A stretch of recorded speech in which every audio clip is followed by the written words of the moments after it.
إرساله صلى الله عليه وسلم الأفراد للدعوة إلى الله عز وجل وإلى رسوله. بعثه صلى الله عليه وسلم أبا أمامة إلى قومه باهلة. فأخرج الطبراني عن أبي أمامة رضي الله تعالى عنه قال: بعثني رسول الله صلى الله عليه وسلم إلى قومي أدعوهم إلى الله عز وجل وعارض عليهم شرائع الإسلام. فأتيتهم وقد سقوا إبلهم وحلبوها وشربوا، فلما رأوني قالوا: مرحبا بالصديق بن عجلان. قالوا: بلغنا أنك سبقت إلى هذا الرجل. قلت: لا، ولكن آمنت بالله ورسوله وبعثني رسول الله صلى الله عليه وسلم إليكم أعرض عليكم الإسلام وشرائعه. فبينما نحن كذلك إذ جاءوا بقصعتهم فوضعوها واجتمعوا حولها فأكلوا بها. قالوا: هلم يا صديق. قلت: ويحكم، إنما آتيتكم من عند من يحرم هذا عليكم إلا ما ذكيتم كما أنزل الله. قالوا: وما قال؟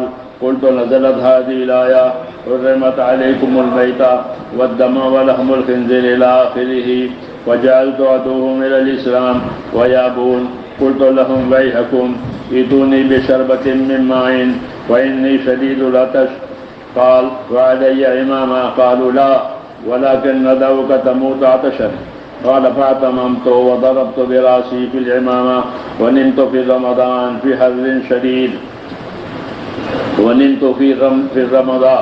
حر شديد فأتاني آت في منامي بقدح زجاج لم ير الناس أحسن منه، وفيه شراب لم ير الناس أعلف منه، فأمكنني منها فشربتها.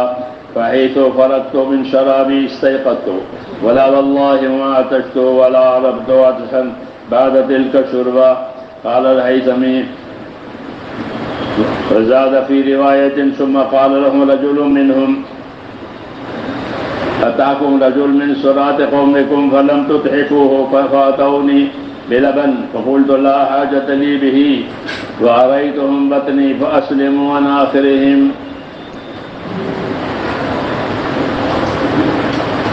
آپ صلی اللہ علیہ وسلم کا افراد کو دعوت کے لیے بھیجنا یہ ابتدا میں تھا، مجمع نہیں تھا آپ کے پاس، تو آپ اپنے افراد کو دعوت کے لیے اور لوگوں میں دین اللہ کی طرف بلانے کے لیے بھیجا کرتے تھے.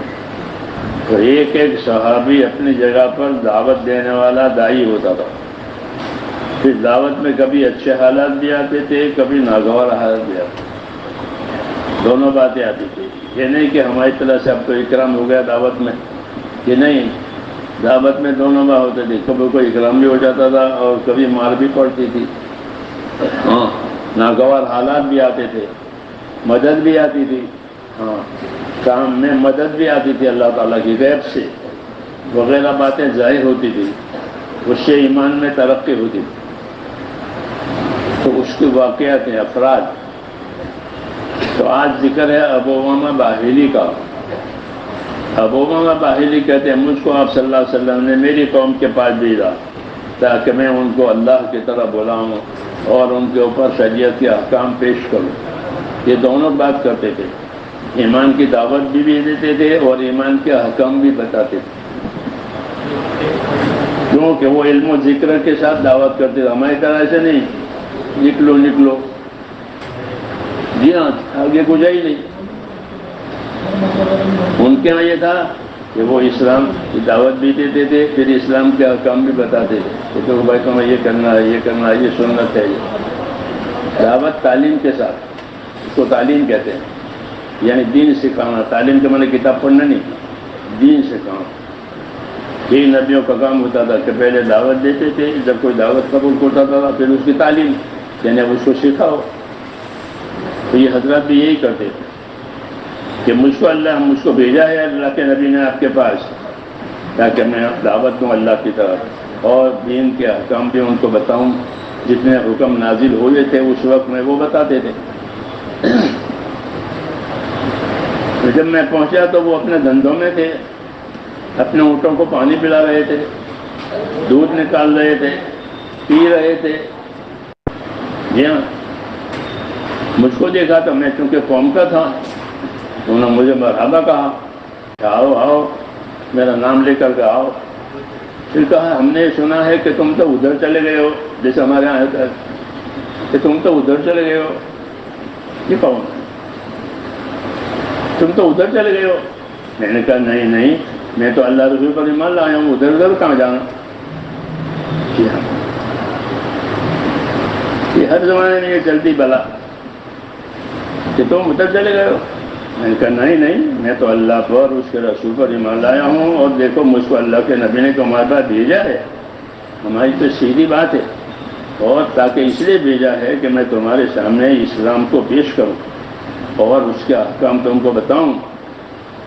یہ چرچا ہمارا ہو رہا تھا کہ اتنے میں ان کا کھانا آیا، بہت بڑے کنچے میں، عربوں کی عادت ہے یہ، چھوٹے چھوٹے پلیٹوں میں نہیں کھاتے، ایک بڑا کنچا ہوتا ہے اس میں پوری بکری ہوتی ہے، آج بھی عادت ہے، 10 آدمی کھا سکتے ہیں اتنا بڑا، یہ قصہ اسی کو کہتے ہیں کنچا۔ تو رکھ دیا انہوں نے سامنے اور جمع ہو گئے اور کھانا شروع کیا۔ مجھے بھی کہا کھاؤ، آ جاؤ کھا لو۔ میں نے کہا اللہ تمہارا بھلا کرے، میں تو ایسے آدمی کے پاس سے آ رہا ہوں جو اس کھانے کو حرام بتا رہا ہے۔ کہ کیوں؟ کہ تم نے ذبح تو کیا نہیں، اللہ کے نام پر جب تک جانور ذبح نہ ہو وہ حلال تھوڑا ہوتا ہے۔ ان کا یہ تو حرام ہے، سوائے اس کے کہ وہ اللہ کے نام پر ذبح ہو جائے، جیسے کہ اللہ نے اپنی کتاب میں حکم اتارا ہے۔ انہوں نے کہا کیا حکم اتارا ہے؟ تو میں نے آیت پڑھی، ان کو حکم بھی معلوم ہوتے، علم و ذکر کے ساتھ تبلیغ کرتے۔ جی ہاں، تو میں نے کہا یا حرمت علیکم المیتہ، کہ مردہ تمہارے پر حرام ہے، بہتا ہوا خون حرام ہے، سور کا گوشت حرام ہے وغیرہ، یہ چیزیں میں نے آیت بتائی، یہ چیزیں حرام ہے۔ تو وہ مردہ کھاتے تھے، اس لیے کہ وہ مشرک تھے، کہاں ذبح کرتے تھے۔ تو یہ تو ہو گیا کھانا۔ پھر میں ان کو برابر اسلام کی دعوت دیتا رہا اور وہ انکار کرتے رہے، میں سمجھاتا تھا ان کا انکار کرتا۔ ایک مرتبہ اسی دوران میں پیاسا ہوا اپنے کام کے ساتھ، میں نے ان سے پانی مانگا، یہ پانی تو پلا تو بھلے آدمی ہو، کہ نہیں تجھے پانی نہیں پلائیں گے، جیل آ گئی، پانی نہیں پلائیں گے، اور مجھے پیاس سخت لگ رہی تھی۔ جب انہوں نے پانی پینے سے انکار کر دیا، گرمی کا زمانہ تھا، تو میرے سر پر اپنی پگڑی تھی، امامہ، انہوں نے منع کر دیا پانی نہیں ملے گا تاکہ تو پیاسا مرے۔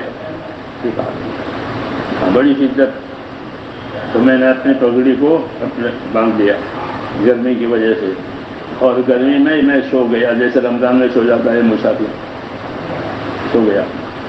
جب میں سو گیا اور گرمی شدید تھی، میں نے خواب میں یہ دیکھا کہ کوئی آنے والا میرے پاس آیا ہے، اس کے پاس بہت خوبصورت پیالہ ہے، ایسا پیالہ کسی نے نہیں دیکھا ہوگا، اس میں پینے کے لیے پانی ہے، ایسا لطیف پانی کبھی کسی نے نہیں دیکھا ہوگا، اور مجھے پیش کیا کہ لو پیو۔